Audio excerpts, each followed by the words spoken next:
दरअसल इस जिले में एक सड़क चौड़ी की जा रही थी, जिसके लिए वहां पर एक मस्जिद को गिराया जा रहा था। मस्जिद के विद्वान अस्सलाम टू एवरीवन, कैसे हैं आप सब। मेरा नाम है जयवानी। अस्सलाम वालेकुम दोस्तों, कैसे हैं आप सब लोग? खैरियत से? और मेरा नाम है Usman Qureshi. Welcome to our channel. So viewers, आज की वीडियो बहुत जबरदस्त होने वाली है।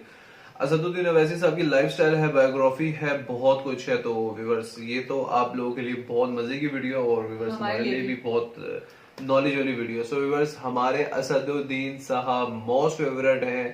पहले पॉलिटिकल मैंने देखे हैं जो भाई बहुत जबरदस्त किस्म की नॉलेज रखते हैं, बहुत जबरदस्त की एनर्जी रखते हैं और बहुत जबरदस्त टैलेंटेड रखते हैं। सो व्यूअर्स, इस वीडियो को पहले शुरू कर लेते हैं, बाद में इंशाल्लाह बातें वगैरह करेंगे। I hope you will enjoy this video and specially we also. तो पहले इस वीडियो को स्टार्ट कर लेते हैं। और हाँ, वीडियो स्टार्ट होने से पहले हम लोग ये कहते हैं कि हमारे चैनल को सब्सक्राइब करें, लाइक करें, शेयर करें, ताकि इस तरह की मजे की वीडियो आप लोगों तक आती रहे। पहले वीडियो स्टार्ट करें।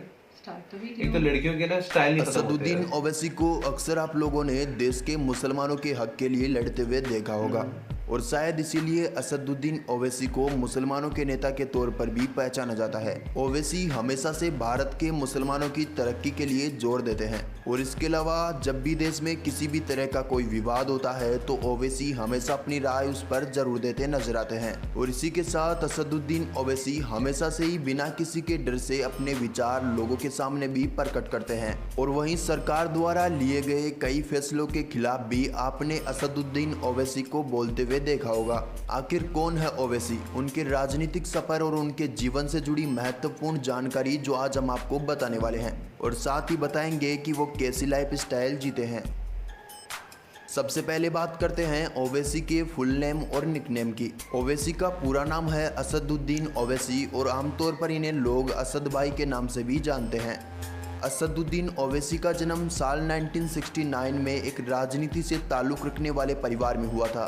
ओवैसी के दो भाई हैं, जिनमें वो सबसे बड़े हैं। ओवैसी ने साल 1996 में फरहीन ओवैसी से विवाह किया था। इन दोनों के कुल 6 बच्चे हैं, जिनमें से एक बेटा और 5 बेटियां हैं। वहीं काफी कम लोगों को पता है कि ओवैसी के पिता के अलावा उनके दादा भी राजनीति से जुड़े हुए थे। अब बात करते हैं असदुद्दीन ओवैसी की एजुकेशन के बारे में। ओवैसी ने अपने शहर हैदराबाद से ही अपनी प्रारंभिक शिक्षा प्राप्त की है। ओवैसी के पास बैचलर ऑफ आर्ट्स की डिग्री है। ये डिग्री उन्होंने उस्मानिया विश्वविद्यालय से प्राप्त की है, और इसके अलावा उन्होंने लंदन के एक विश्वविद्यालय से अपनी वकालत की पढ़ाई भी पूरी की है। अब बात करते हैं असदुद्दीन ओवैसी के राजनीतिक सफर के बारे में। असदुद्दीन ओवैसी ने साल 1994 में राजनीति में कदम रखा था। उन्होंने आंध्र प्रदेश की चार मीनार विधानसभा सीट से पहली बार चुनाव लड़ा था, और इस चुनाव में उनकी जीत हुई थी। वहीं साल 2004 में ओवैसी ने लोकसभा का चुनाव भी लड़ा था। उन्होंने यह चुनाव अपने शहर हैदराबाद से लड़ा था, और अभी तक वो इसी जगह से लोकसभा का चुनाव लड़ते आ रहे हैं। इस सीट पर उनका कब्जा अभी तक कायम है। चुनाव लड़ने के अलावा ओवैसी सरकार द्वारा गठित की गई कई समिति के सदस्य भी रहे हैं। दोस्तों, बात करते हैं असदुद्दीन ओवैसी से जुड़े विवाद यानी उनसे जुड़ी कंट्रोवर्सी के बारे में। भारत माता की जय कहने से किया था इनकार। असदुद्दीन ओवैसी अक्सर अपने भाषणों के चलते विवादों में गिरते चले आए हैं। एक रैली को संबोधित करते हुए उन्होंने ये बयान दिया था कि वो किसी भी सूरत में भारत माता की जय नहीं कहेंगे। ये भाषण उनके द्वारा साल 2016 में महाराष्ट्र की एक रैली में दिया गया था। दरअसल उन्होंने ये बयान आरएसएस प्रमुख मोहन भागवत द्वारा दिए गए एक बयान के बदले ये बात कही थी। मोहन भागवत द्वारा एक बयान दिया गया था, और उस बयान के मुताबिक उनका मानना था कि देश के नौजवानों को भारत माता की जय बोलनी चाहिए। चुनाव आयोग ने की थी ओवैसी के खिलाफ शिकायत। साल 2009 में ओवैसी के खिलाफ देश के चुनाव आयोग द्वारा पुलिस में केस दर्ज करवाया गया था। चुनाव आयोग के अनुसार ओवैसी ने एक मतदान एजेंट का पीछा किया था और उसे मारने की धमकी भी दी थी, जब ओवैसी मेढक मामले में गए थे जेल। मेढक जिले में एक सड़क काम के कार्य में बाधा डालने के आरोप के चलते ओवैसी और उनके छोटे भाई को जेल की हवा खानी पड़ी थी। दरअसल इस जिले में एक सड़क चौड़ी की जा रही थी, जिसके लिए वहां पर एक मस्जिद को गिराया जा रहा था। मस्जिद के विध्वंस के विरोध में उनकी पार्टी द्वारा प्रदर्शन किया जा रहा था, जिसके बाद पुलिस ने उन पर आपराधिक धमकी, दंगे और दुश्मनी को बढ़ावा देने सहित कई केस दर्ज किए थे। इस मामले में उन्हें 2013 में जेल जाना पड़ा था। इसके अलावा साल 2014 में भी उनके द्वारा एक भड़काऊ बयान दिया गया था। ये बयान उन्होंने देश के प्रधानमंत्री के खिलाफ दिया था। इसके अलावा एक बार ओवैसी ने बिना पुलिस की अनुमति के बिना एक रैली का आयोजन किया था, और उस रैली में बिना लाइसेंस वाली बंदूक लाने के चलते उन्हें हिरासत में ले लिया गया था। अगर बात करें असदुद्दीन ओवैसी को मिले कुछ अवार्ड्स के बारे में, तो असदुद्दीन ओवैसी का नाता अक्सर विवादों से घिरा रहा है। लेकिन साल 2014 में असदुद्दीन ओवैसी को संसद रत्न पुरस्कार से नवाजा गया था। उन्होंने ये सम्मान 15वीं लोकसभा के चुनाव में किए गए उनके प्रदर्शन के चलते दिया गया था। क्या मुसलमानों के नेता है ओवैसी? असदुद्दीन ओवैसी हमेशा से मुसलमानों का पक्ष लोगों के सामने रखते आए हैं। इतना ही नहीं, भारत सरकार द्वारा हज यात्रा पर दी जाने वाली सब्सिडी को गलत बताते हुए उन्होंने कहा था कि सब्सिडी पर दिए जाने वाले पैसों को सरकार द्वारा मुस्लिम महिलाओं की शिक्षा पर खर्च करना चाहिए। और इसी के साथ मुंबई पर हुए आतंकी हमले पर भी ओवैसी ने कहा था कि निर्दोष लोगों के हत्यारों के खिलाफ सख्त कार्रवाई होनी चाहिए। जो हमारे देश के दुश्मन है वो मुसलमानों के भी दुश्मन है, ऐसे लोगों को बख्शा नहीं जाना चाहिए।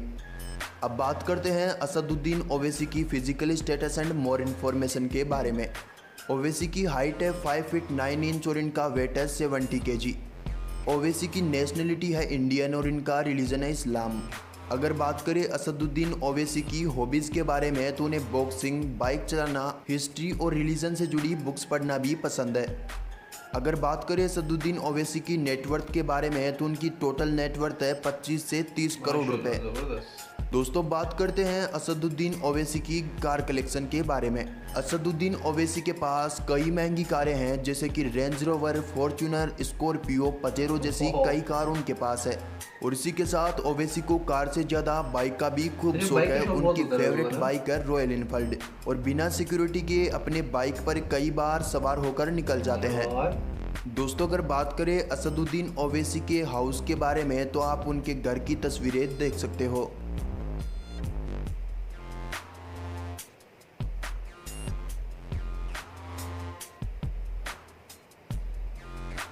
आज के लिए बस इतना ही। इस वीडियो पर क्या है आपकी राय? दीजिए अपनी राय कमेंट सेक्शन में। कमाल वीडियो थी इन भाई के लिए। और मैं एक और बात कहना चाहता हूँ कि क्या बायोग्राफी थी इनकी, ठीक है, माशाल्लाह। मैं कहता हूँ यार, मेरा तो एक दिल जो था ना बहुत से ज्यादा खुश हो गया देख के। और आप ये देखें कि ये जब जेल गए थे तो मुझे इतना दुख हुआ इस बात से, और वो भी अपने राइट्स पे थे, क्योंकि वो सड़क जहाँ टूट रही थी वहां पर मस्जिद भी आ रही थी, और उसी के चक्कर में ना मस्जिद को शहीद करना चाह रहे थे। और इसी वजह से इन्होंने आवाज उठाई है कि यार भाई, उसको मस्जिद को मत शहीद किया जाए, किसी और तरीका। तो यार मैं कसम से वाकई मानता हूँ कि यार इस तरह का लीडर मैंने अपनी लाइफ में नहीं देखा। क्या बायोग्राफी थी यार, मैं बड़ा इंस्पायर हूँ भाई। ये तो इंडिया के हीरो है भाई। अच्छा, मैंने इनके अंदर एक और भी चीज देखी है कि इनके अंदर आजिज़ी बहुत है। बहुत कितना देखिए, 25 से 30 करोड़ के ले रहे हैं इनकी नेटवर्क है। हाँ, बिल्कुल ऐसे ही है, बिल्कुल ऐसे है। तो वो इससे ना ये ना गरीबों को और जो यतीम, जो मस्कीन है, जो जिनको मतलब जरूरत है, वो इनकी हेल्प कर रहे हैं। मींस कि वो सब अपने पास नहीं रख रहे हैं, नहीं रख रहे। और आप ये देखें, हाँ। इतनी नेटवर्क होने के बावजूद, इतनी आसाइश होने के बावजूद, बिल्कुल एक सादा जिंदगी बाइक पे बिना सिक्योरिटी के फिरते हैं। हाँ बिल्कुल, ऐसे जिनके पास इतना सब कुछ हो तो वो तो उनके गार्ड्स होते हैं, बॉडी गार्ड्स होते हैं, पुलिस हर टाइम साथ होती है। वो हमेशा उनके बयानात में एक ही बात मिलती है, वो कहते हैं भाई मैं बिना सिक्योरिटी के घूमता हूँ। और वाकई वो बिना सिक्योरिटी के घूमते हैं, बाइक पे फिर रहे होते हैं, ज्यादातर बाइक के शौकीन है। बाइक क्या है देखें जी। और ये बहुत बोलने में आसान चीज लगती है, लेकिन जो इंसान की लाइफ पे होता है ना, मींस कि ये अपनी सिक्योरिटी के बगैर भाई कुछ भी हो सकता है। लेकिन यार हमारी ये दुआ है कि अल्लाह ताला उनको बहुत कामयाबियां दे और अपने हिफ्ज़ और ईमान में रखे, क्योंकि यार इस तरह का लीडर ना भाई सदियों के बाद आता है। सो आई होप आप लोगों को वीडियो पसंद आएगी। वीडियो अच्छी लगी लाइक करो, शेयर करो। कुछ कहना चाहते हैं कमेंट सेक्शन बिल्कुल खाली है। बढ़ते अपने प्यार से, बढ़ते अपने मोहब्बत से, बढ़ते अपने जज्बात से, जैसे सिद्धू बाजी क्या कहते हैं, ठोक दे बजानी था। मिलते हैं इंशाल्लाह नेक्स्ट वीडियो में।